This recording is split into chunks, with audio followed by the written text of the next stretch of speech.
ایران کے حملوں سے بچ سکتا ہے تو یہ اس کی خام خیالی ہے، بلکہ ایرانی حملوں سے بچنے کے لیے سعودی عرب کو اپنی روش ترک کرنی ہوگی، اپنا طریقہ کار بدلنا ہوگا اور خود کو بدلنا ہوگا۔ ادروائز اس قسم کے جو معاہدے ہیں وہ سعودی عرب کو ایرانی غیظ و غضب سے نہیں بچا سکتا۔ انتہائی سخت ترین ان کا رد عمل سامنے آیا ہے، اور اس سے یہ ظاہر ہوتا ہے کہ ایران یہ سمجھتا ہے کہ یہ معاہدہ یہ ایک یوں سمجھ لیں کہ اسلامی نیٹو کا قیام ہے، کیونکہ نیٹو ممالک کا جو آپس میں معاہدہ ہے وہ یہ ہے کہ نیٹو ممالک کے کسی بھی رکن ملک پہ حملہ باقی ماندہ ممالک پہ حملہ تصور کیا جائے گا۔ تو اس کو جو تجزیہ کار ہیں وہ اس نام سے بھی موسوم کر رہے ہیں، منسوب کر رہے ہیں۔ اب آ جاتے ہیں اس بات کی طرف کہ اس کا جو نا کنٹیکسٹ کیا ہے۔ دیکھیے کنٹیکسٹ یہ ہے کہ حالیہ دنوں میں جو ایران کی پراکسیز ہیں وہ میں آپ کو اپنا جو ہے نا اوپینین بھی اس پہ دینے والا ہوں 1-2 منٹ بعد۔ ایران کی جو پراکسیز ہیں عراق کے اندر، انہوں نے بھی اٹیک کیا سعودی عرب کے اوپر، اور اس کے علاوہ ابنائے ہرمز تو بند ہے نا، تو وہاں سے جو گلف کنٹریز ہیں اور سعودی عرب ہے ان کی تجارت متاثر ہو رہی ہے۔ لیکن حالیہ دنوں میں یمن میں موجود ایران کے جو پراکسیز ہیں وہ ہیں ہوتیز، انہوں نے جو دھمکی دی کہ باب المندب کو بند کر دیں گے، تو یہ دھمکی ایسی تھی کہ سعودی عرب کی شہرک پہ ہاتھ رکھنے کے مترادف تھا، کیونکہ ابنائے ہرمز کی بندش کے بعد سعودی عرب اپنے تیل کی ترسیل اور جو ایکسپورٹ کر رہا ہے، چاہے پاکستان ہو چاہے افریقن یا یورپین کنٹریز ہو، وہ باب المندب کے ذریعے کر رہا ہے۔ اب باب المندب کے ذریعے ہی پاکستان تک سعودی تیل کی ترسیل ہوتی ہے، تو پاکستان کے لیے بھی ظاہر ہے یہ زندگی اور موت کا پھر مسئلہ بن جاتا ہے۔ اور یہ بھی آپ کو بتا دوں کہ اس راستے کے ذریعے جو تیل کی ترسیل ہوتی ہے سعودی عرب کی تقریباً 16 دن لگتے ہیں، لیکن اگر باب المندب کو بند کر دیا جاتا ہے تو 50 دنوں کا فاصلہ ہو جائے گا، 50 ڈیز کا۔ تو اگر ایسا ہوتا ہے تو افریقن یورپین کنٹریز اور پاکستان کے لیے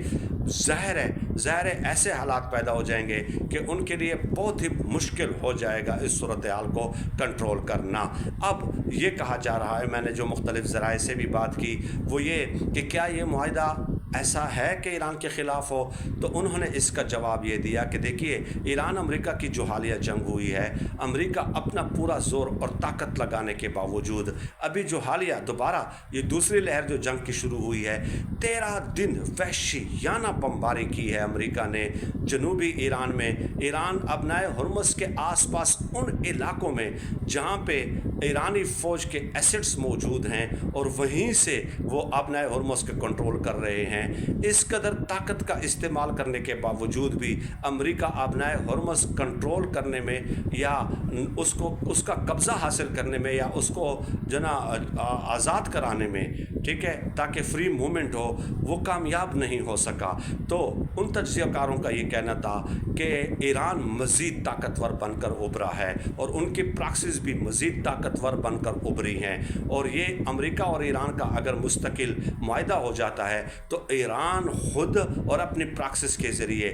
بہت زیادہ مضبوط بن کر سامنے آئے گا، اور خلیجی ممالک کی پوری معیشت اس کے یوں سمجھ لیں کہ اس کے اوپر ڈیپینڈنٹ ہوگی نا۔ ظاہر ہے اپنا ہرمز کا کنٹرول اس کے پاس، باب المندب کو اگر وہ بند کر دیتے ہیں تو ان لوگوں نے تو ماشاءاللہ خلیجی ممالک کے لوگوں نے اور تو کچھ کیا نہیں ہے، بس یہی تیل کی دولت ہے اور اسی کے اوپر یہ عیاشیاں کر رہے ہیں نا۔ تو یہ جو سچویشن ہے کہ مزید طاقتور بن کر سامنے آئے گا، اور مستقبل قریب میں ایسا نہ ہو کہ یہ خلیجی ممالک اور پاکستان سمیت سعودی عرب وغیرہ اس کو بلیک میل کرنے لگ جائے، تو اس لیے پیش بندی کے طور پہ یہ ایک دفاعی معاہدہ کیا گیا ہے کہ اگر مستقبل میں ایران ایسا کوئی ارادہ رکھتا ہے تو یہ تینوں ممالک مل کر اس کو تنبیہ جاری کریں گے کہ اس خطے میں اگر آپ نے رہنا ہے تو ایسا نہیں رہ سکتے کہ آپ ہمارے مفادات پہ ضرب لگائیں، آپ ہماری معیشت کو جو ہے نا وینٹیلیٹر پہ منتقل کر دیں۔ تو بظاہر یہی لگتا ہے کہ واقعتاً ایسا ہی ہے، لیکن یہ اس وقت یہ ایکٹیو ہوگا اور ایران کو پیغام بھیجے گا کہ جب ایران ابنائے ہرمز اور باب المندب کو بلیک میلنگ ٹولز کے طور پہ استعمال کرے گا، کیونکہ جیسے کہ میں نے گزارش کی کہ امریکی حملوں کی ناکامی کے بعد ایران مزید طاقتور بن کر سامنے آیا ہے، اور ایرانی نیشنل سیکیورٹی کمیٹی کے جو اہم ترین رکن ہیں ان کی جو دھمکی ہے دراصل سعودی عرب کو نہیں ہے اس معاہدے کے تحت، بلکہ بلکہ پاکستان اور ترکی کو بھی ہے، کیونکہ ان کا یہ کہنا کہ پاکستان اور ترکی آپ کو نہیں بچا سکتے، یہ معاہدہ کاغذ کا ایک ٹکڑا ہے۔ اس سے یہ اندازہ ہوتا ہے کہ حالات کس قدر سنگین ہیں۔ بہت شکریہ۔